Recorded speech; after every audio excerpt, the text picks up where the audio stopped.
قل هذه سبيلي أدعو إلى الله على بصيرة أنا ومن اتبعني وسبحان الله وما أنا من المشركين. اعوذ باللہ من الشیطان الرجیم. بسم اللہ الرحمن الرحیم. کل کے درس میں توبہ سے متعلق کچھ باتیں عرض کی تھیں. اس کا تعلق اس بات کے ساتھ ہے کہ ہر شخص اپنے گریبان کو دیکھے، اپنے معاملات کو دیکھے اور ان کو سدھارنے کی کوشش کرے. جو ہو چکا ہے ان سے متعلق اللہ تعالیٰ سے معافی مانگنے کی کوشش کرے. عام طور پر ایک رواج صدیوں سے چلا آ رہا ہے اور اس وقت بھی بہت زیادہ وبا کی صورت اختیار کیے ہوئے ہے. تھوڑا سا تذکرہ اس کا کر کے پھر انشاءاللہ العزیز بات کو آگے چلاتے ہیں کہ صحابہ کرام، صلحاء، علماء، ان سے متعلق بے باکی بہت زیادہ بڑھ گئی ہے. صحابہ کرام سے متعلق تو ایک مخصوص طبقہ ہے کہ جو ان کی خطاؤں کو اچھالنے کی کوشش کرتا ہے، اگر میسر نہ آئے تو اپنی طرف سے بھی لگانے میں کوئی آر محسوس نہیں کرتا، جن کو ہم شیعہ بھی کہہ سکتے ہیں، روافض، خوارج وغیرہ بہت سارے نام ہیں. اور عمومی طور پر ہم اور آپ لوگ علماء پر، صلحاء پر، تبلیغ والوں پر، نیکی کی بات کرنے والوں پر اکثر و بیشتر کوئی نہ کوئی جملہ کس دیتے ہیں. یہ جملے عام پھیلے ہوئے ہیں کہ اگر مولوی بخشے گئے تو سارے ہی بخشے جائیں گے، اگر مولوی ٹھیک ہو جائیں تو پھر سب ٹھیک ہو جائیں گے. اس قسم کے اور اس سے ملتے جلتے بے شمار جملے ہیں جو اکثر و بیشتر ہم سنتے رہتے ہیں. مسئلہ گناہ ایک اہم موضوع ہے جس کی تفصیلات کا تو یہاں پر موقع نہیں ہے، لیکن بڑے اختصار کے ساتھ ایک اصولی سی بات عرض کرنے کا ارادہ ہے. پہلے بھی بارہا دفعہ اس کا تذکرہ ہوا ہے.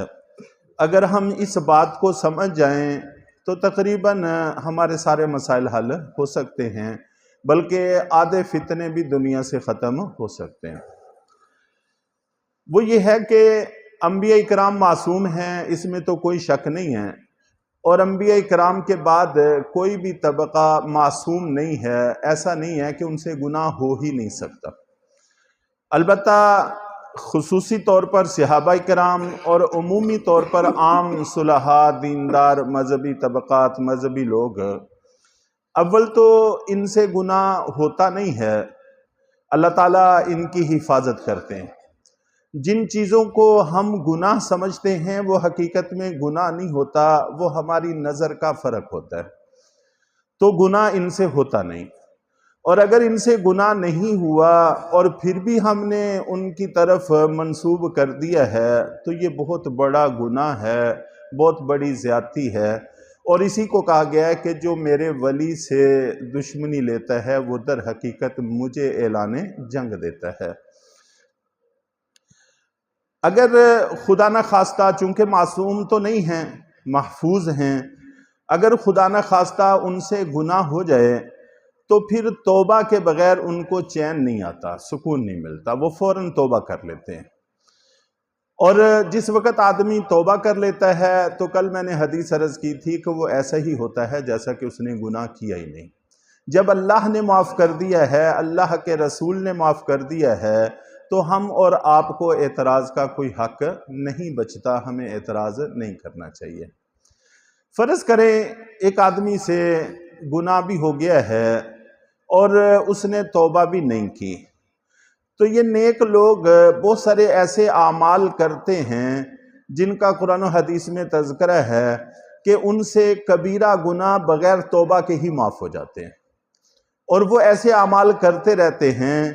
تو اگر اللہ تعالیٰ نے بغیر توبہ کے کچھ اعمال کی برکت سے ان کو گناہ معاف کر دیا ہے، تب بھی ان کا نامہ اعمال صاف ہے، پھر بھی ہمیں اعتراض کا کوئی حق نہیں ہے. اور یہ بھی فرض کریں کہ توبہ بھی نہیں کی اور گناہ کسی وجہ سے معاف بھی نہیں ہوا، تب بھی قیامت والے دن آپ جانتے ہیں کہ اعمال ترازو میں تولے جائیں گے۔ ایک طرف ایک گناہ ہو اور دوسری طرف نیکیوں کے انبار ہوں، تو ایسے میں ظاہر ہے کہ جن کی نیکیوں کا پلڑا جھک جائے گا وہ بخشے بخشائے ہیں، اور اللہ بھی ان سے راضی ہیں، اللہ کے رسول بھی راضی ہیں، وہ اللہ کی رضا کی جگہ جنت میں پہنچ جائیں گے۔ تو جب اللہ اور اللہ کے رسول راضی وہ جنت میں چلے گئے تو پھر ہمیں اعتراض کا کیا حق بچتا ہے؟ اس لیے جہاں تک ممکن ہو سکے اس سے گریز کرنا چاہیے۔ چنانچہ ان کے اور ہمارے اعمال کے وزن میں بھی بڑا فرق ہے۔ اللہ کے نبی صلی اللہ علیہ وسلم کا وہ معروف اور مشہور ارشاد ہے کہ میرا صحابی ایک مٹھی جو اللہ کے راستے میں خرچ کرے اور بعد میں آنے والا احد پہاڑ کے برابر سونا خرچ کرے تو یہ بعد والا میرے صحابی کے اجر کو نہیں پہنچ سکتا، اس لیے کہ اس کی ایک مٹھی جو میں اتنا اخلاص ہے جس نے اس کا وزن اتنا بڑھا دیا ہے کہ بعد والے اتنا وزن پا ہی نہیں سکتے، ان کے اندر اتنا اخلاص ہو ہی نہیں سکتا۔ تو ان کے نیک اعمال بھی زیادہ، ان میں وزن بھی زیادہ، تو پھر ایک آدھ گناہ بھلا ان کو کیا نقصان پہنچائے گا؟ تو اس لیے بس اپنے آپ کی طرف دیکھنے کی کوشش کرنی چاہیے، اپنا نامہ اعمال صاف رکھنے کی کوشش کرنی چاہیے، اسی کے اندر فائدہ ہے اور اسی کے اندر خیر ہے، اور یہی بات اللہ اور اللہ کے رسول ہمیں سمجھانا چاہتے ہیں۔ اس کے بعد پھر ان لوگوں کا تذکرہ ہے کہ جن کی توبہ قبول نہیں ہوتی۔ وَلَيْسَتِ التَّوْبَةُ لِلَّذِينَ يَعْمَلُونَ السَّيِّئَاتِ، اور اللہ تعالیٰ توبہ قبول نہیں کرتے ان لوگوں کی جو برے اعمال میں لگے رہتے ہیں۔ حَتَّى إِذَا حَضَرَ أَحَدَهُمُ الْمَوْتُ، یہاں تک کہ جس وقت ان میں سے کسی ایک کی موت کا وقت آن کھڑا ہوتا ہے، قال انی تبت الآن، تو وہ کہتا ہے کہ میں نے اب توبہ کر لی ہے۔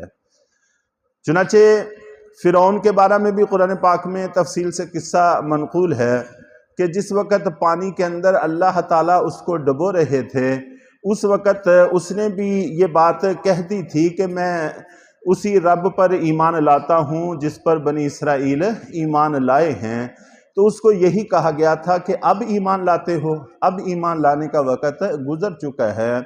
اور اللہ کے نبی صلی اللہ علیہ وسلم کا پاک ارشاد بھی ہے کہ اللہ تعالیٰ اس وقت تک توبہ قبول کرتے رہتے ہیں بندے کی جب تک کہ اس پر غرغرے کی کیفیت طاری نہیں ہوتی، ما لم یغرغر، کہ جس وقت تک اس پہ غرغرے کی کیفیت طاری نہیں ہوتی، جس کو نزا کا عالم کہتے ہیں، این وہ وقت جب آخرت کے پردے اٹھ جاتے ہیں، ملک الموت اور فرشتے نظر آنا شروع ہو جاتے ہیں اور اپنا انجام اور اپنا ٹھکانہ انسان کو نظر آنا شروع ہو جاتا ہے، تو بس یہ وہ لمحہ ہے کہ اب توبہ کا دروازہ بند ہو جاتا ہے، اب توبہ کا کوئی فائدہ نہیں ہے۔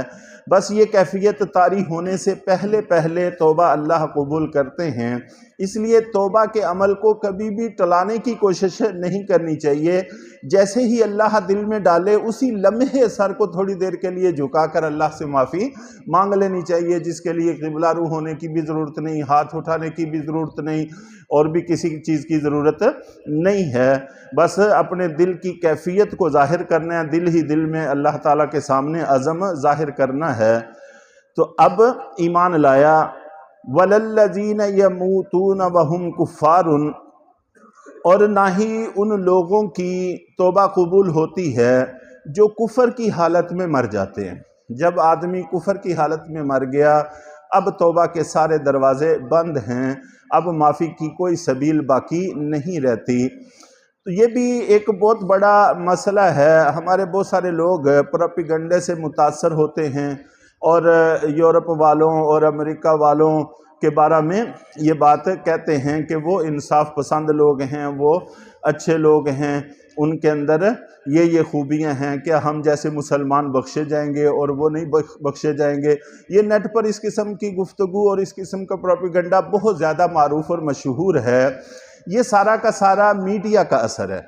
وگرنہ انصاف پسندی ان کی وہ روز روشن کی طرح ہمارے سامنے کھلی ہوئی ہے۔ پوری دنیا کو لے کر نہتے افغانوں پر چڑھ دوڑنا یہ کہاں کا انصاف ہے؟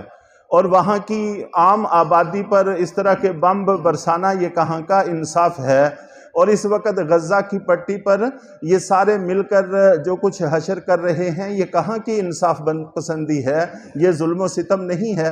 اور عراق اور افغانستان کے قیدیوں کے ساتھ انہوں نے بدنام زمانہ جیلوں کے اندر، قید خانوں کے اندر کیا حشر کیا، یہ تو اب ریکارڈ کا حصہ ہے جس کے چشم پوشی نہیں برتی جا سکتی۔ یہ کہاں کا انصاف ہے؟